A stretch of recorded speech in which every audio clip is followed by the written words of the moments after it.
Hello viewers, আজকে আপনাদের মাঝে হাজির হয়েছি ছোট্ট দুটো বিউটি টিপস নিয়ে, যেটা খুবই জরুরি। যে সমস্যা আমরা কম বেশি সবাই ভুগি, বিশেষ করে যারা টিনেজার আছেন বা যে কোনো সময়ে হয় এই সমস্যাগুলো। প্রথমত আমি বলবো ব্রণ নিয়ে এবং ব্রণের দাগ নিয়ে।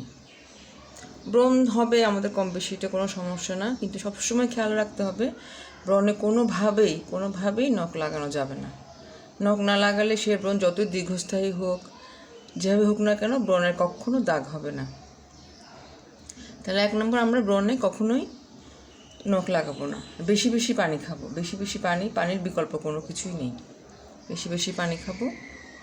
এবং ব্রণের দাগ যাওয়ার জন্য অথবা ব্রণ সারার জন্য সবচেয়ে ভালো উপায় হলো আমরা একটি ডাবের পানি নিয়ে ফ্রিজে যে আমাদের আইস কিউব আছে না, ওখানে আইস কিউব করে রাখবো।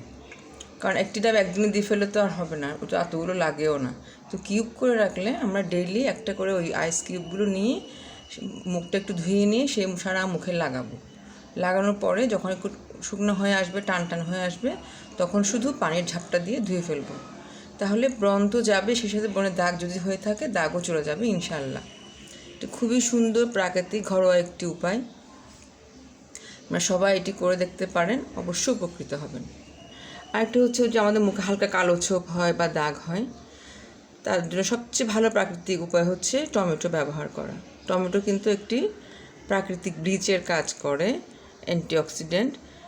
যাদের মুখে হালকা দাগ, ছোপ দাগ হয়েছে, তারা যদি আমরা পাকা টমেটো নিয়ে হাঁটতে হাঁটতে টিভি দেখছি অথবা গল্প করছি, তখন সারা মুখে যদি ঘষে ফেলি, তারপর কিছুক্ষণ শুকাতে দিই, যখন টান হয়ে আসবে তখন আমরা সেটা ধুয়ে ফেলবো। তাহলে দেখবেন ইনশাল্লাহ 1 মাস 2 মাস ব্যবহারের পরে কিন্তু দেখবেন আস্তে আস্তে দাগ তো গেছে, আপনার মুখের রঙও অনেক উজ্জ্বল হয়ে গেছে। আরেকটি হলো যে চোখের নিচে আমাদের অনেকেরই কালো দাগ পড়ে সমস্যা। তাহলে প্রথমত আমাদের খেয়াল রাখতে হবে আমরা যেন পর্যাপ্ত ঘুমাই, 6 থেকে 7 ঘন্টা যেন আমাদের ঘুম হয়। আর একটা কথা, আমাদের কিন্তু সবসময় পেট পরিষ্কার রাখতে হবে, যে সবসময় যেন আমাদের পেট পরিষ্কার থাকে, কোষ্ঠকাঠিন্য যেন না ভুগি, সেটা ব্রণের জন্য হোক, যে কোনো দাগ ছোপের জন্য হোক। তাহলে টমেটোটা ব্যবহার করলে দেখবেন কালো দাগ ছোপ চলে গেছে এবং মুখের রঙও ত্বক অনেক উজ্জ্বল হয়ে গেছে।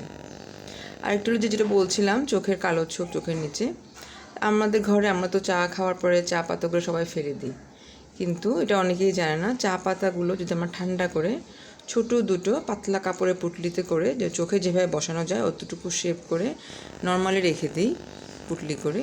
এরপর যখন ঠান্ডা হয়ে আসবে তখন আমরা একটা 10-15 মিনিট একটা রিল্যাক্স টাইমে যখন একটু শুই, আমরা হয়তো একটা তেলাওয়াত শুনছি অথবা গান শুনছি, ঘরের লাইট অফ করে অন্ধকার করে দুই চোখের উপর 2টা পুটলি দিয়ে শুয়ে থাকবো 15-20 মিনিট।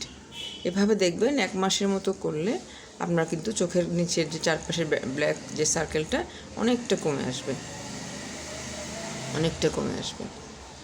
আর একটা মুখের ত্বক আর একটু উজ্জ্বল করা সবচেয়ে ভালো একটা প্রাকৃতিক উপায় হচ্ছে যে ভাতের মাড়। আমরা যে ভাতের মাড় ফেলে দিই, সেটা যদি না ফেলে আমরা রেখে দিই একটু হালকা ঠান্ডা করে, তারপরে সারা মুখে দিয়ে কিছুক্ষণ বসে থাকি, যখন টান হয়ে আসবে ধুয়ে ফেলি। এটা কিন্তু যদি 1 মাস 2 মাস করেন, দেখবেন আপনার ত্বক অনেক উজ্জ্বল হয়ে গেছে এবং টান হয়ে গেছে। কোরিয়ানরা কিন্তু এটা খুব ব্যবহার করে, ওদের স্কিনটা দেখবেন কি সুন্দর টান।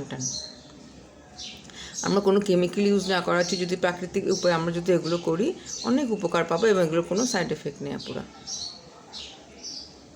আজ এই পর্যন্তই।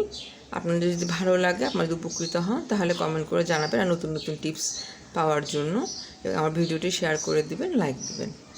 নতুন আপু যারা আছেন তাহলে তারা সাবস্ক্রাইব করে দিবেন, তাহলে আমার পাশে থাকতে পারবেন এবং নতুন ভিডিও যখন দিব আপনারা সেটা পেয়ে যাবেন। আজ এই পর্যন্তই। আসসালামু আলাইকুম, সবাই ভালো থাকবেন। খোদা হাফেজ।